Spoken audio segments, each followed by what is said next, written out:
Enough with the preseason stuff. Let's get to the real thing, which we're going to get to now. Just really excited to have the opportunity to play this week. This week seems like game week. Last week, with everything that we were dealing with the remnants of Hurricane Laura that came through here and all the side effects that went with that, with some of the positive tests, it seemed like we were kind of sitting on a two-legged chair trying to balance it, kind of keeping our fingers crossed for the next wave of testing that we had to go through to see what we were going to have. This one is all about really large masses of players that are being plugged back in.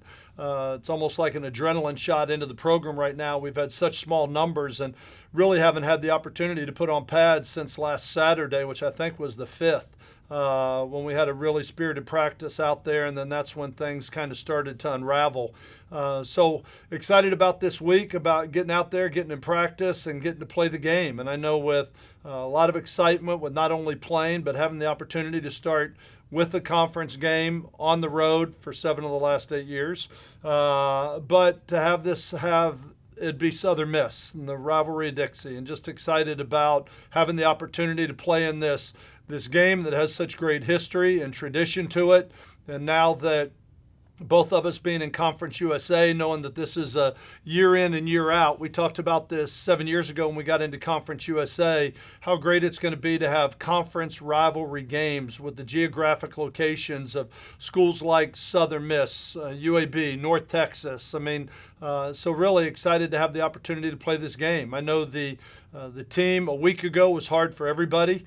Having the opportunity or having to take a game away from this team that was very excited about playing. I know everybody felt awful about it, but when you look at some of the norms that we're going to be going through with the COVID testing, the COVID protocols, the contact tracing, everything that goes into it, I don't think it's going to be the last game of the season that happens to. Hopefully, it doesn't happen to us. Really proud of this team and the job that they've done. We kind of had that spike right after the hurricane, but really shutting things down and getting our arms around it. I think the players have done a really good job, and the test results have shown from it. So really like where we are right now and the number of players that right now with 2 tests left to go. We had one this morning and have one again on Thursday morning before we travel. But right now I'm really excited about talking football and getting on the grass and getting away from whether or not we're going to have enough players to play the game.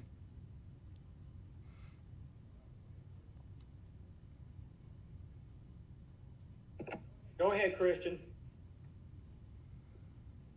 Hey, Skip, with obviously all the changes at Southern Miss with Hobson being gone, how did that kind of derail all the game plans and everything you looked forward to when playing Southern Miss? Well, I know there's going to be changes. Obviously, when somebody else takes over, they've had about 2.5 weeks since they last played. They got a game under their belt. A lot of that nervous energy is gone. They've got a new head coach who I'm sure is going to put his own wrinkles onto the offensive and defensive side. And it's an opening game. You don't know what you're going to expect or what you can expect. They don't know what they're going to get from us. We have a new offensive and defensive coordinator, and how have things changed for us. So I think for both teams, it's almost going to be like an opening game. The only difference is they have a little bit of those preseason nervous energies are gone for them, where they already have one game under their belt. But structurally, I think they'll probably do some things different offensively. With him being involved, I think he's going to go back to what he did as a head coach before. But we'll be prepared for what they do. And as much as anything, we got a great opportunity to evaluate personnel and kind of the position that they're trying to put them in. But there will definitely be changes, and you've got to adjust. That's what opening games are all about: is going out and trying to eliminate mistakes and get your players in a position on the field where they feel comfortable, where they can go out and execute. So there will be some wrinkles, but I don't expect it to be wholesale changes. I mean, I think if they come out and run the triple option, it might catch us off guard for a little bit, but we just like if they do that, we're going to have to adjust. Next question. Who's got a question? Corey? Hey Skip, good to see you, my man. You as well. We talked to a couple of the guys, and they said last week and how it sort of transpired was kind of hurtful and a little devastating. But obviously it's time to kind of get back refocused. From your vantage point, that process of the guys coming back in and getting refocused from how last week happened to trying to play this game this week. How have you seen that process go along for them? Well, one of the things that we talk about all the time is control what we can control. And, there's a lot of things that were outside of our control in that and having the opportunity to play. And really what it boiled down to was the health and safety of your players. And it wasn't even who was out, it was the numbers that were out. And when you're one deep at a couple positions and you haven't had the typical off-season training of April, May, June, July, August, and a full fall camp, to ask a player to go out there and play 80 plays without a backup is just not realistic. And so we had to control what we could control. The results were what they were. Everybody was disappointed. Talked to them on the practice field on Tuesday night and told them the outcome and what was gonna transpire. But we also talked about the highs and lows of this season and how crazy it's going to be and all the new norms that we're having to get used to. And so what we've got to do is we talk about being able to be successful is about handling adversity. And this is our first real adversity. How are we going to handle it? Are we going to walk into the locker room, throw our helmet, kick our dog, go home upset with what's going on? Or do you handle control what you can control, and that is our approach, the way we hit the reset button and get ready to go. They had the opportunity to get in the weight room and lift and run last week, where we really weren't able to go out and have full practices, but I was really encouraged by the spirit, the attitude, and the mentality they came back with Sunday. It was like, okay, here we go again. Let's restart this thing. Let's get ready to go. It's Sunday, then our off Monday, then Tuesday, then Wednesday. Let's get back into our game routine and let's get ready to play. So as much as I saw a lot of hurt, down, guys that were like, man, coach, I really wanted to play, and they were disappointed. I also saw a team really come back to life on Sunday when we came back and started getting back to work, excited about, ready to have this opportunity to play. They're not going to take that. We're not going to dwell on it. We're not going to drag it with us for the next 11 weeks. It happened. It's over. It's kind of like the next play. They talk about a great defensive back is one with a poor memory. If you get beat on a play, next play, you got to go play the next one. And that's kind of the mindset that this team's had. And I think it starts with leadership, like what you heard today, with having guys like Donovan and Zach get up here and talk, and their maturity. When you look at the captains that this team chose, the maturity and the leadership that they bring, and Cody Russi and Milton Williams and Trey Baldwin and Justin Henderson and C.J. Powell, I think we've got a really great core of leaders. We got a great core of seniors that aren't going to let our team sit around and have pity parties for ourselves and miss an opportunity to go play a great football team and have the opportunity to compete in 2020. Wesley, I think you had a question, bud. Yeah, Coach. You touched earlier on talking about maybe Coach Walden doing some things that he did the last time he was a head coach. How much do you go back and try and get your hands on some ETBU film? And also, have you talked to Coach Walden yet? And what was that conversation like, if you did? No, I have not. I have not spoken with him since the transaction with everything that happened there. We have gone back and got some of their film just to familiarize ourselves. We're not going to build a game plan around it, but you at least want to know once the ball snaps and they get through a couple series where his mindset is. And is he relying back to what he did then, or is he going to continue with what they've done to this point? So we have had the opportunity to get some film and watch a little bit of that, but right now I would expect him to do pretty much what they've done, and he'll probably sprinkle some things, but being a head coach, I don't expect him to come in and reinvent the wheel. I don't expect him to come in and say, we got 2 weeks, we're going to change all our terminology, we're going to start all over. I don't expect him to do that. I think he's going to kind of just put some things in that are going to fit that he has done as a head coach, that are going to fit with what they do now and the personnel that they have. So, I'm excited for him. I know he's got head coaching experience. He's led the troops before. He's young. He's energetic. He's well respected, and I think he'll do a great job there. Go ahead, Christian. Hey, Coach, as far as a quarterback goes, who's going to get most of the snaps on Saturday? And if you have made the decision already, what separated that person from the others? Well, at this point, we really haven't.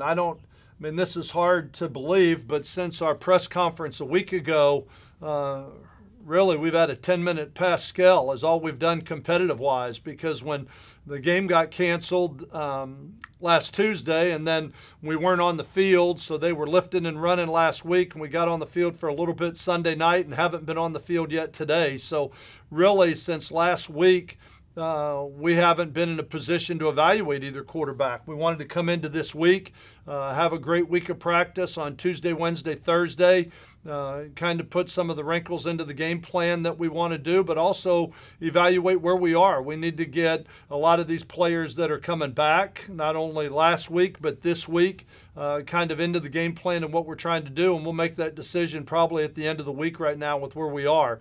I was hoping that we could add a full week of practice last week and then had to make that decision going into Baylor, but everything kind of got put on hold until this week. So we're going to go out and have hopefully three great days of practice and evaluate, kind of let these quarterbacks knock a little rust off and see which one is going to do the best chance to give us an opportunity to win a football game. But I said it last week and I'll say it again this week, right now with where we are, I would expect both quarterbacks to play.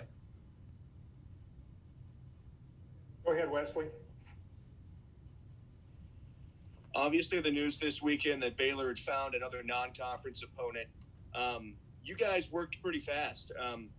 If you can, just talk about how exciting it is to have the opportunity to play BYU now later in the season. It's so weird having the schedules fluctuate as it is, but to know, hey, in less than a month, we'll be able to play a team we've never played before. Yeah, what a great experience. Great respect for the BYU program, for our players to go out there to another part of the country to play a program like BYU with the success that they've had. And I thought it was a great opportunity. I mean, as an independent, they're in the same boat as a lot of people just trying to find games.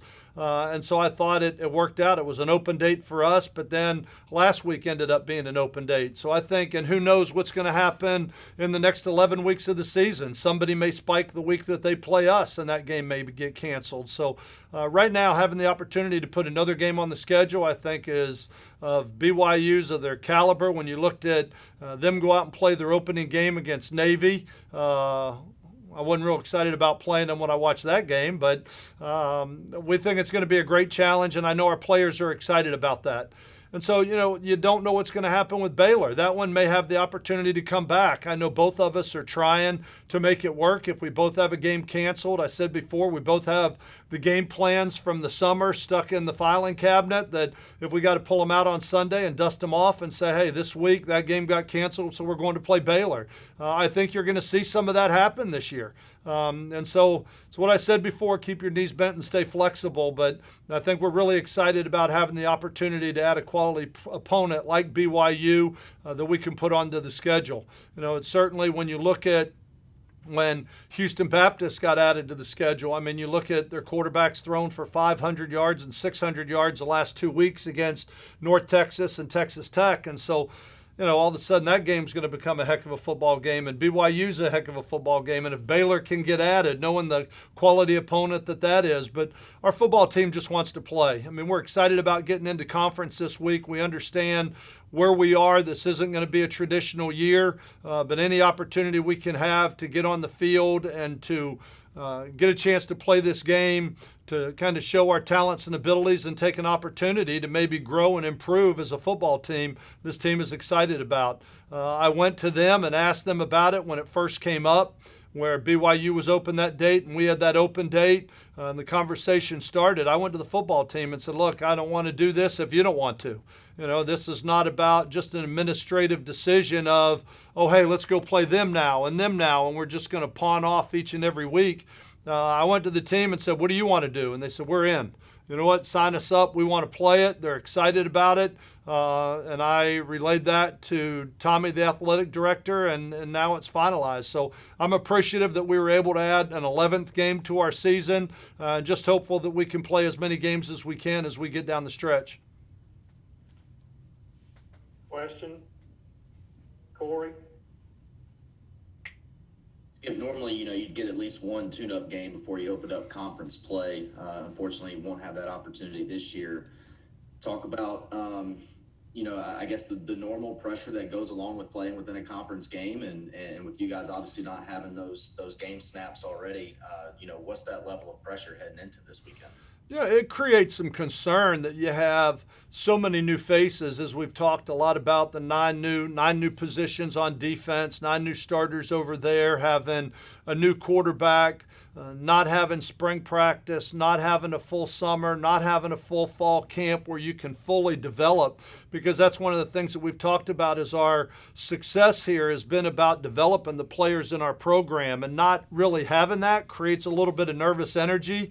So yeah, it's probably not the ideal year to jump right into the conference game right off the chutes, but those are the cards we're dealt. So we got to go play them. I mean, I think it puts anytime you play a conference game, I mean, there's a residual effect that runs throughout the course of the season that's going to be part of the ultimate goal that you have every year, which is to win a conference championship. And when you look at this year, as broken as it's been, and as much as the schedule has been kind of chopped up and placed in different places and additions and deletions, that's really what this year is all about, is the conference championship. And so it's going to be a heck of a challenge for having the number of players that we did out for the last couple weeks, and they're just now coming back with a couple days of practice before we got to play a game, not having a full camp spring practice, and now you're going into conference.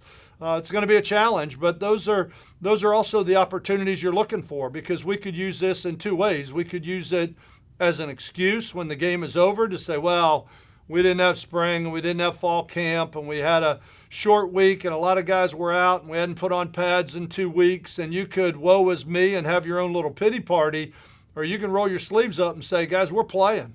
We're playing the game, and so there are no excuses. Let's burn the boat. Let's make this happen. Let's have a great week of practice and do what we have to do as much as we can to prepare for this game, and then go play it. And then once the game is over, let's learn from it. Let's grow from it. Let's improve, and let's kind of put this one in the filing cabinet and pull out the next one and get ready for Houston Baptist. Question? Corey?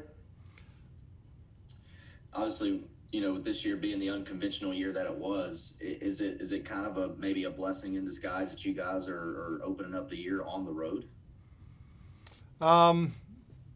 Yeah, I guess we could look at it that way. I mean, I'm glad that it's not going to be a sold-out stadium on the road dealing with crowd noise and everything like you would typically have to deal with when you're going to the Rock. But so from that standpoint, I'm grateful. But there's no place like home. I mean, there's no place like home. And if we could play this game here, I'd love to. But this is where we're scheduled, and so we're going to go play it. But I guess if there's a silver lining that we're on the road, is it's not going to be a crowd noise situation, unless they pump a whole bunch of it in. So, it's a great place to play. There's a lot of tradition. There's a lot of history there. And I know for our football team, having to go play on the road takes you away from the confines of your home locker room, your home routine, what you do. But it'll be something that you got to learn. You got to learn how to win on the road, and so it'll be a stepping stone for this football team and a challenge as well. Question? Go ahead, Christian. Hey, Coach, we discussed this last year, if I recall. You said earlier that 7 out of the last 8 years you guys have started conference play, or you had your first game on the road or started your first conference game on the road. Coach, in the world of scheduling, how in the world does it happen? That would be a great question. Coincidence? I mean, I don't know. I don't have anything to do with the conference schedule, but it makes it hard. I mean, it makes it hard because sometimes when you play on the road, and if you were to lose that game, you're fighting from the ground up. But I keep saying it. It's what it is. We have to circle our wagons and we have to tighten our belt. Wouldn't it be nice to say 7 of the last 8 years we've had the opportunity to start our conference opener at home? That would be great too. But unfortunately, this is how it's been dealt. And so we're just trying to make the most of it. And this is the schedule they give us, and we'll go play it. Skip! Obviously, it's almost a foregone conclusion now that you guys will be rolling out a whole bunch of guys on Saturday. From a coach's perspective, kind of throwing those guys into the fire, how exciting is it as a head coach to say, let's just throw this guy out here and let's see what he can do? That's where we're going to be with quite a few guys. I mean, when you look at all the freshmen right now that have a chance to contribute on this football team, whether it be special teams, offense, or defense. When you look at a lot of the new faces that are going to be running in this offense and defense for the very first time, you don't know what to expect. I'll tell you, it's going to be a great version of reality television Saturday night at 6:30, where you don't know how an 18 to 22-year-old young man's going to respond when the national television cameras come on and you go on the road and you're playing in their first college football game. When they're having the opportunity to start, we're going to learn a lot about our football team, and it's going to be, in a way, it's exciting. It's going to be a lot of unknown. It's probably one of the games that I've gone to with as much unknown, like let's roll it out and see what we got. You know what I mean? We're going to pull that curtain back, and I promise you, we as a staff are going to be just as excited to see what is going to unfold on Saturday night as everybody else. You really don't know what you have in a football team till you watch them go through the fire, have some adversity, watch the leadership grow up. And as we talked about before, the calendar of stage 1 and winter workouts and spring ball and the growth and leadership that gets developed in the summer and the hard, tough days of fall camp and the heat and watching them go through their soreness and those type of things. It has been a very unusual year, to say the least. And what's the end result going to be? I don't know. I think our staff has done an unbelievable job of building relationships with these players, of teaching a new defense, a new offensive coordinator. I think the players have done a great job of really, they want to be good. They understand the challenges. We have not hid from any of them. We're not trying to pump false energy into the room. We're not trying to build false confidence. But confidence normally comes from the fact that you have confidence in the guys that you're playing with. And I heard both Zach and Donovan stand up here and talking about the confidence they have in their teammates that's been built over time. But I think until we get on that field and watch them play, it's going to be a learning experience for all of us. But I promise you, with whatever happens Saturday, I'm going to be just as excited as anybody else watching the game. Next question for Skip. All right, go ahead, Christian. Hey, Coach, I know on a personal level, you know a lot of the Conference USA coaches. When you saw the moves being made at Southern Miss, after just one game, were you even caught off guard by everything that took place over in Hattiesburg? Yeah, I mean, caught off guard. Certainly wasn't expected. I've got more than I can say grace over right now in trying to get my team ready, let alone some of the problems maybe some other programs are having. But, I've got great respect for Coach Hopson. I think he's an excellent football coach. I've really enjoyed competing against him and having the opportunity to get to know him as a man and a person, knowing what we've gone through in this COVID pandemic without spring practice, the shutdowns, the summer, some of the things that we've gone through trying to get a team ready. I certainly think it's very difficult to make a change after one game. I don't know how the decision came down. I don't know whose decision it was. I'm just hopeful that it was Coach Hopson's decision, because I do know that it would be very hard to evaluate somebody off one football game as you're going through this COVID. I mean, I know that they've got a young football team dealing with many of the same issues that we have this year without all the training and the off season that you've had. It would be very difficult. But like I said, I'm not in that program. I don't know how that was done. I'm certainly not trying to evaluate or be judgmental of what's going on in that program. I just know I have great respect for Coach Hopson and the job that he's done. I hate what happened as a coach. You hate to see anybody go through that. I've been fired. I've been part of Coach Gruden's Fired Football Coaches Association. I've been there. I've lived that. I know how hard it is, and have reached out to Coach Hopson a couple times to be able to touch base with him, because I do have respect for him. But like I said, I think that program is a healthy program. They have very talented athletes. They've got really good coaching staff. I know many of the coaches that are on that staff, and that they will do a great job of circling the wagons and coming out and rallying their troops, and they'll play their tails off on Saturday night.